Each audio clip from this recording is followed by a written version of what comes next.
welcome to celebrating with me the supposed anniversary of the Buddha's enlightenment, which we call Buddha Day. So I first came across the Buddha when I stumbled across a life of the Buddha. And that was long before I met any actual Buddhists, at least to speak to. And some of you have probably read the life of the Buddha in some form or another. There are quite a lot of different forms. It was popularized here in Victorian times in a sort of poetic version called The Light of Asia.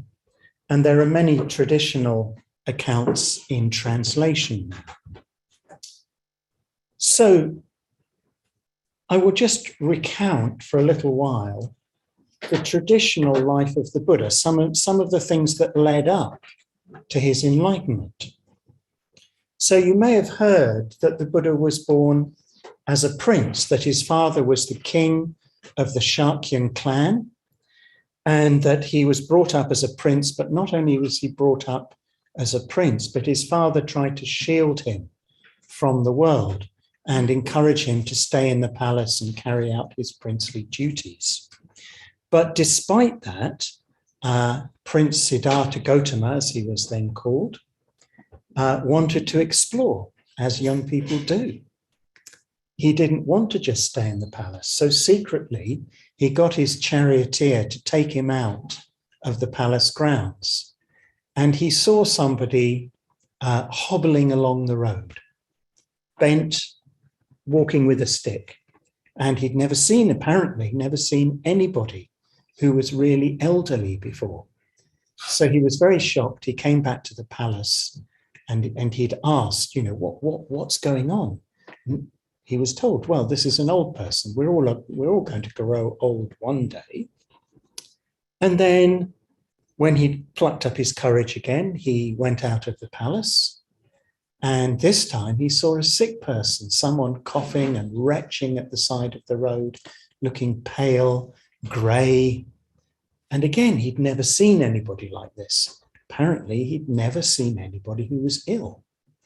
So again, he asked what was going on, and he was told, well, in a long life, we all become ill sometimes. Some of the time we're ill. And again, he was very shocked. He came back to the palace, thought about it, pondered it, felt a bit despondent, and eventually plucked up his courage to go beyond the palace walls again. And his charioteer took him out for a third time. And this time he saw a corpse being carried on a bier, like a stretcher, to the cremation ground. Now, I have actually seen that, still done in India. Here, we're rather more discreet about it. But in India, if somebody dies, carrying them out of the town is a public affair. They're sort of dressed, but they're laid on an open stretcher and carried on people's shoulders out to the cremation ground. So this is what the Buddha apparently saw, something again that he'd never seen before. And again, he asked in wonder, what is this? Why aren't they moving? Oh, he was told, they're dead. We're all going to die, didn't you know? So he was very shocked, and he went back to the palace, and he went into a period of reflection. He was quite despondent at the idea that even he would become old, would become sick, and would eventually die. This apparently had never occurred to him before. He'd been so shielded by his kingly father. And his father noticed something was up, so he redoubled his efforts to give the young prince all the pleasures of worldly life. And he married him off. He gave him a palace for each of the 3 seasons. In India, that's the hot season, the cold season, and the rainy season. And he gave him all the luxuries of the time. And we're told that one day the Buddha was entertained by a troupe of dancers and musicians. And they played for him and entertained him all night long, and eventually fell asleep.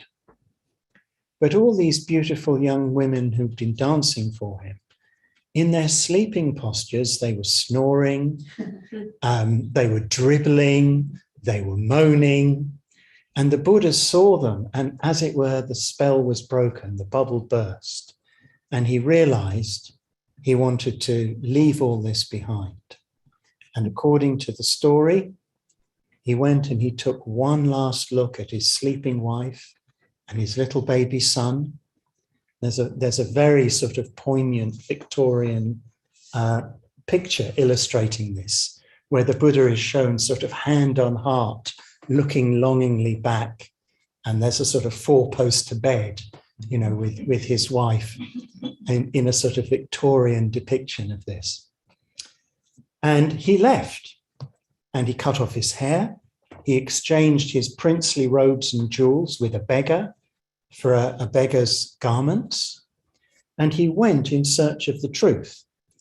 And according to the tradition, there was already an Indian tradition, we know, of seekers, wanderers, people who went from teacher to teacher looking for the truth.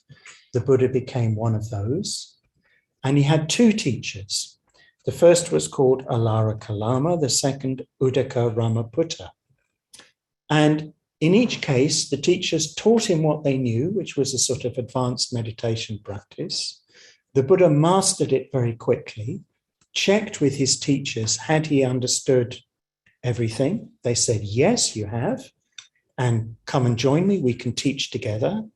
And in each case, the Buddha said, or Buddha to be, said, no, I don't think this is it. Somehow I intuit there's more. And off he went. So when he'd left the second teacher, he practiced as an ascetic.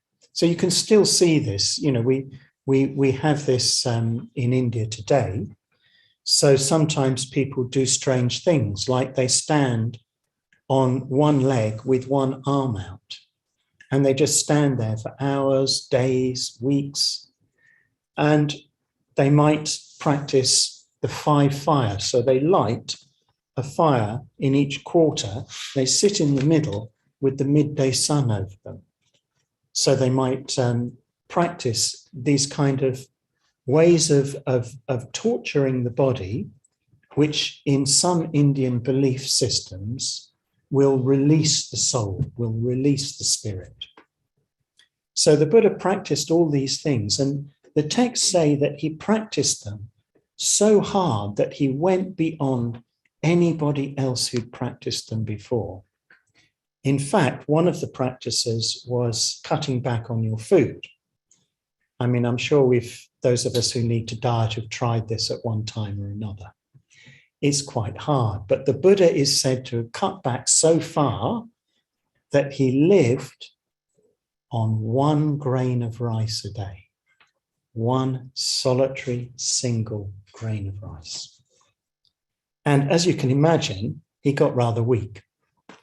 And he became so weak that one day, when he went to the river to bathe, he could hardly find the energy to come out again. He nearly drowned. And the thought occurred to him, if I carry on like this, I'm simply going to die without discovering the meaning of life. So he left his 5 ascetic companions. He took a bowl that he was offered by a passing milkmaid of rice milk. He restored his health and strength. He went and sat under a tree by a river, a Bodhi tree like this. And he decided that he wouldn't get up until he discovered the meaning of life, the truth about life, the universe, and everything. But while he was sitting there, Mara took an interest in him. Now, Mara's a very interesting figure. Mara's a mythological figure, you might say, but in these stories, myth and reality are completely the same. You know, when we think of the myths about the Greek gods, for instance, we think of that as imaginary. But the Greeks didn't think like that, and the ancient Indians didn't think like that.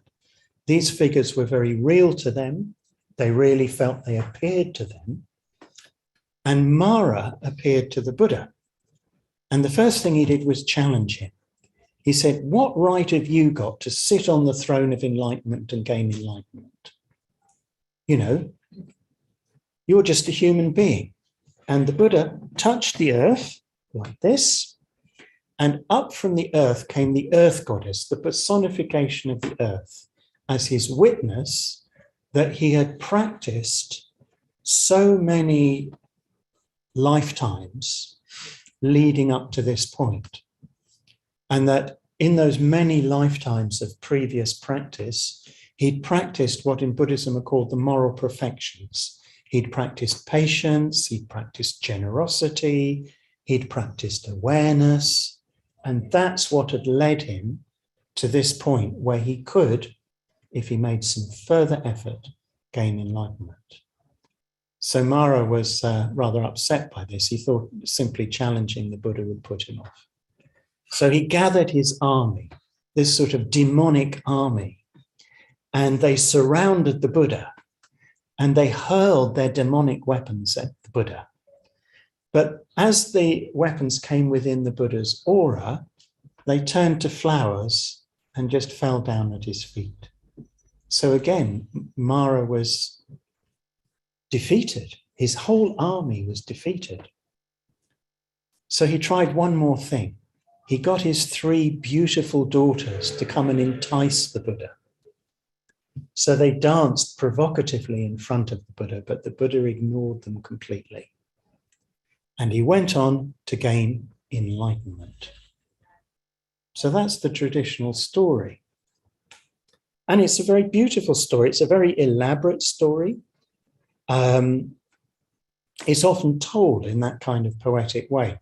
You won't find the whole story in one place in the earliest Buddhist texts.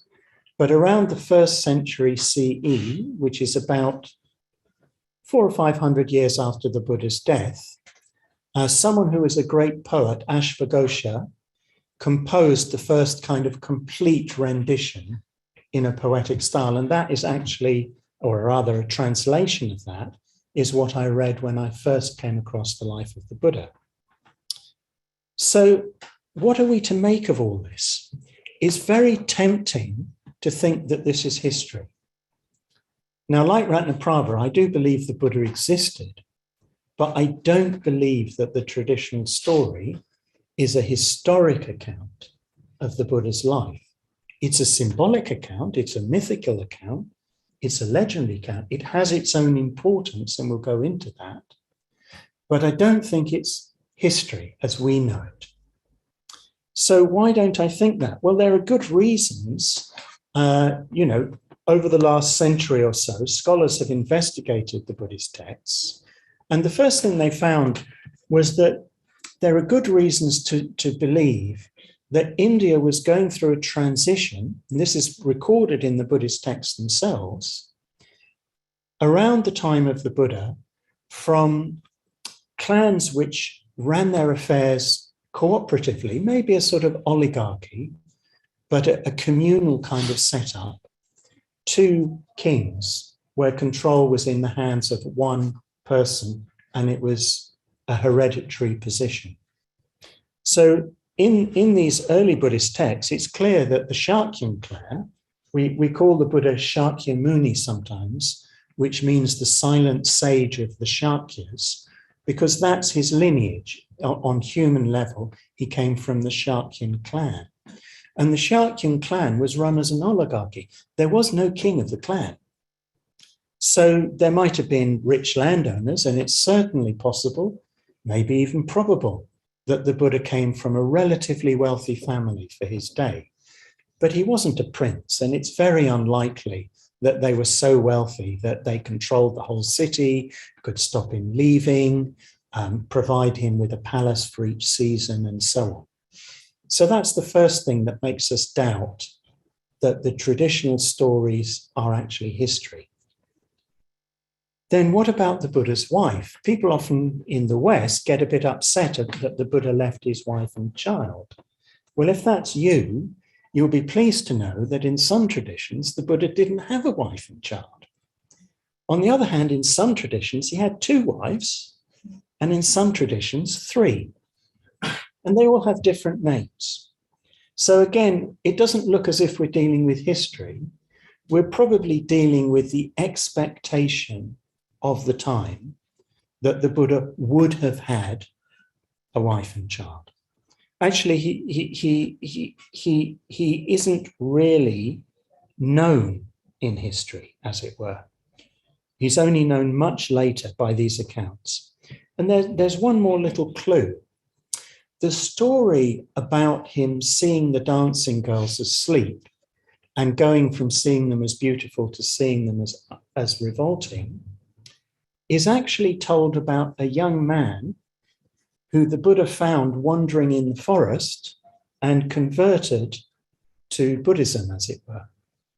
And that young man's story is that he left his home because he woke up to find these beautiful dancers asleep. And that was his kind of transition from thinking life was all wonderful to realizing that it could also be ugly, painful. So it's kind of curious that exactly the same thing should have happened to someone the Buddha converted, as in the later stories is said to happen to him. There seems to have been a conflation of the 2 events over time. So these are stories. And of course, stories, Indians love stories. You can't tell a talk in India without a story. You'd be booed off the stage, I think. Stories are important. They're a way of communicating, but we need to differentiate between them and what we've come to see as a more objective historical account. And we shouldn't get too upset about stories, but we shouldn't get too dictated to by them either. We shouldn't take them too literally. In fact, the Buddha is said in the Kalama Sutta to have said, when he was asked by a village how they could tell between all the different ways that teachers said something was true, how could they tell? And the Buddha gave them a lot of criteria which you couldn't use to tell the truth. And among that, he said, don't go by reports, that's things you've been told, by legends, by something that is just part of a tradition, however old, or by what's in sacred texts. So the Buddha himself is said to have removed the grounds for simply taking the Buddhist text too at face value. So what does this mean? It puts us in a rather awkward position, but what I think it means is we have to think for ourselves. We can't just take things for granted. We can't just assume that we know. We have to try and work our way into the subject, use our minds, use our imagination to explore and to find out what might be meaningful for us. Now, on the more historical side, I will just say that there is one very early text embedded in the early Buddhist textual tradition called the Arya Pariyesana Sutta, in which the Buddha describes, or is said to describe, a little bit of his life. Some of the later part is not dissimilar to the stories I've said, but all he says about the early part of his life in that, because it's put in the first person, is that when he left home, he was a youth in the prime of life, which in an ancient society, a traditional society, would be quite early. It wouldn't be 40. It probably wouldn't be 30. People grew up young. They were out herding the cattle at 13. They were possibly getting married and having children at 16. So the Buddha was a young man, and he just says that when he left home, his unwilling parents wept and wailed. So there is a tradition in India, and he sort of describes that, of making that transition from home life to a wandering life. You go through a symbolic death ceremony, which relates to the cremation ceremony in India. And apparently, according to him, the Buddha did something like that. His parents didn't want him to leave. That's quite natural. But he felt he had to leave to seek the truth. And they were, as he says, crying as he left. So that is as close as we come to something that sounds historical, as it were, until the Buddha's enlightenment. So what does it all mean? Well, the story about an old person, an ill person, and a dead person being seen for the first time, we don't have to take that literally. But we go through life very unaware, and I'm sure that was the case for the Buddha for some of the time. So when it says that he saw them for the first time, we can take that as if for the first time. That is becoming aware of those things, becoming aware of the difficulties of our existential situation, coming into awareness of ourselves as an individual human being for whom the future is uncertain and who doesn't know what the answers are. As for the Buddha leaving his wife and child, I think what that does is it emphasizes how strong a decision the Buddha made and how strong a decision we might need to make to really explore what's true for us. Not that he necessarily did that, but you know, one of the things that I got from reading the life of Buddha at that time, I had left home. I'd had an argument with my parents about my future life because I didn't want to study, get a job, get married, and carry on down the normal tracks. I wanted to go and find out what the meaning of life was. And it was a big decision. So whatever our circumstances, there are decisions to be made. There are priorities to be decided on. Then there's the question of the Buddha's teachers after he left home. So there is some thought in academic circles that though we don't know who these people are now, they might have been teachers that were very well known in the Buddha's day so that they were remembered and the Buddha had sort of been there, done that. But I think in our own lives, I mean, there's a lot that we do learn and it's a very important foundation. But I think what we're being told is that if you want to go the whole way, sometimes you have to go on your own. Sometimes you come to the end of what you can learn from other people. And you need to have the courage to acknowledge that and to go ahead on your own, to keep seeking, to keep searching, not to think you found it. I mean, that can apply in a Buddhist context too. You know, you see some of us with these white cases, we're order members. The order members run the center, they do the teaching. That doesn't mean that we're enlightened. That doesn't mean that we've got it, or even that we know what it is. It simply means that we've made the decision to find out. So in another place, in the early texts, the Buddha does describe, again in the first person, what it was like to go it alone. He describes how when he set off into the jungle, he was really scared. The slightest little noise would kind of set him off. You can imagine, you know, the rustle of the twigs, even the wind blowing the dry leaves. You'd think, is it a tiger? I will tell one little story. I was once visiting India to go and see some archaeological sites. And I went with a young Buddhist friend, he was an Indian guy, to one of these sites. And it was quite difficult to find. We had to jump out of the train when it stopped to test the brakes. We had to slide down a very steep hill to a river, ford the river on stepping stone rocks, and then we asked in the village where this site was. They told us, but we got a bit lost. So by the time we got there, we were really hot and sticky. And it was the end of the rainy season. It wasn't raining, but there was still a trickle of water coming down. It was a rock cut site. It was cut into the cliff. And coming down was a little waterfall coming from a natural spring. So my friend said, I'm going to take a shower. So he meant Indian style. So he put his lungi on, his wrap, and he stood under the shower.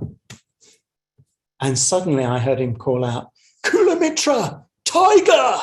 And I came running over, and he'd seen the prints. It wasn't a tiger. They weren't big enough. I've never seen a tiger. I hope never to see a tiger's prints in the mud, but they weren't big enough. But it definitely was a leopard that had been there drinking water, probably in the morning before we got there. So, you know, even now it's quite wild in the hills, even a short way away from the towns in India. And it certainly was a lot wilder in the Buddha's day. So he had to confront that fear. He had to overcome his own mental state. So the reason that we don't go it alone very often, I think, is because if we feel we're relying on someone else, a guide, a teacher, whatever, to some extent, we don't have to confront ourselves. We will take it from them. You tell me what it's all about. I'll believe you. But when you're on your own with your mind. That's what's left, your mind and your body. And your mind plays all kinds of tricks that you have to get used to and overcome. So looking at the life of the Buddha in this way, in a sort of principial way, forget the legends, just think in terms of someone who realized that life is unsatisfactory very strongly, who deeply wanted to understand what the meaning of life was, who set off in pursuit of that, ran out of all the normal avenues by which they could pursue that, ended up on their own, just working with themselves, going deeper in themselves. If you think of the Buddha's life as being like that, it's quite a challenge in itself, isn't it? I mean, never mind Mara and his armies and all that. We see that as a bit of a fantasy. That's not real for us. But the idea that our own mind could turn against us is very real. So being alone and seeking the truth is a real challenge. So how do you do that? I mean, here we are celebrating the Buddha having done that and succeeded in gaining enlightenment. But it's not enough to celebrate. If it's a meaningful celebration, then it has to have some impact on us in our lives. Well, of course, in the days of the Buddha, some people did try to more or less directly emulate him. They had the advantage of his guidance and his teaching, but they also left home. They lived as wandering beggars. They formed a loose-knit community, but they lived in caves, under trees, begging for food, sometimes accepting hospitality from villagers as they passed through. But I've studied the Buddhist tradition on the ground. That's why I was going to these archaeological sites. And it's very clear that these early wanderers very soon became monastics more like the Western tradition, where they actually lived in large monasteries, which by the standards of the day were extremely comfortable. When most people had a grass hut, they had a rock roof over their heads. And they no longer directly emulated the Buddha's lifestyle. But what's more, many people never became monks, even in the Buddhist day. Many people were what we call lay Buddhists. And there was a point in the Buddhist tradition where they remembered, as it were, that the Buddha himself had had all these previous lives. You remember when he touched the earth and called the earth goddess to witness, what she witnessed was that he had practiced in previous lives to get to the point where he could get enlightened in what for him was this life. And they thought about that, and they thought about those lives, and they imagined those lives. There are hundreds of stories now in the Indian Buddhist tradition. You can find them in translation. They're very beautiful.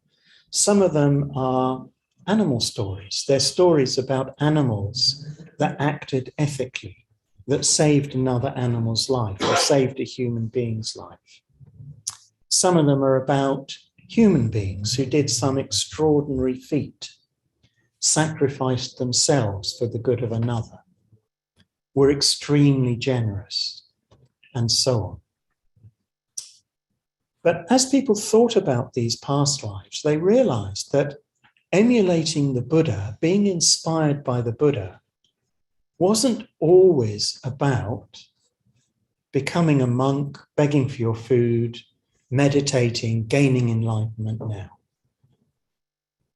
People realized that if the Buddha had to go through a process, well, we all have to go through a process. And we need to know where we are in that process. The Indians had a very cosmic view of time. They didn't see things just in terms of historical time. Actually, their view of time fits very well with the scientific view of time. You know, not the biblical view that God created the world 6,000 years ago, but the scientific view that life came into being in some extraordinary moment when the universe began to expand, and that eventually that expansion will start to become a contraction, and that the universe, the whole universe, will again contract down to an unbelievably dense matter, which will in turn explode into life and expand into the universe, creating the world that we know. So not only did the ancient Indians think of the Buddha as practicing in earlier historical lives, they thought of him practicing in other world systems, in other places and other times. But more than that, they thought that all of us actually can practice on our own level again and again, together in an inspired way, in a succession of lives, that as it were, we make connections, and those connections survive our death. So it was that kind of faith that stimulated people to respond to the Buddha's enlightenment from where they found themselves. And that's what I would strongly suggest that we do in response to Buddha Day. This is, in a way, an arbitrary celebration. It's like the Christian Christmas. You can believe the Buddha gained enlightenment on the full moon that starts tomorrow, if you like. But we don't know. But that the Buddha gained enlightenment, that enlightenment is a human possibility, we know from the words of the Buddha and from the experience of other great Buddhist teachers down through the ages who've gained that and who've taught and who've said, yes, I know you can gain enlightenment if you try, if you make the right effort at the right time. We just need to know what the right effort is. Now, all of us have started that process. By coming to a Buddhist center, you are obviously seeking something, you're searching for something. You're in some way dissatisfied with your life. It may not be very conscious. You may not be exactly aware of what you're looking for or what you're trying to get away from. But the very fact that you're here listening to me, means that you've begun that process. And part of that process is understanding what you need to do next. Understanding maybe that you need to meditate, or do yoga, or listen to talks, or study books. Whatever it is that you need to do, communicate with other people in the center, find out what makes them tick. I think that was a big influence on me when I first came along. It was understanding what the other people were trying to do that made me go, yes, this is what I've been looking for. I knew I was looking for something. I didn't know what it was. But now that I see these people doing it, I know that's what I was looking for. So as much as we're celebrating the Buddha's enlightenment, we are also celebrating our own incipient following of that path to enlightenment. We're celebrating the moment, the early stages, the first flowering of our response to the spiritual life, in this life maybe. And we're celebrating the fact that that can grow, that that can develop, that that can change us, it can transform us until we are enlightened. That could be tomorrow, it could be now, it could be sometime later in this life, it could be in some future life. In a way, it doesn't matter. The thing that we can celebrate the most is that we have begun.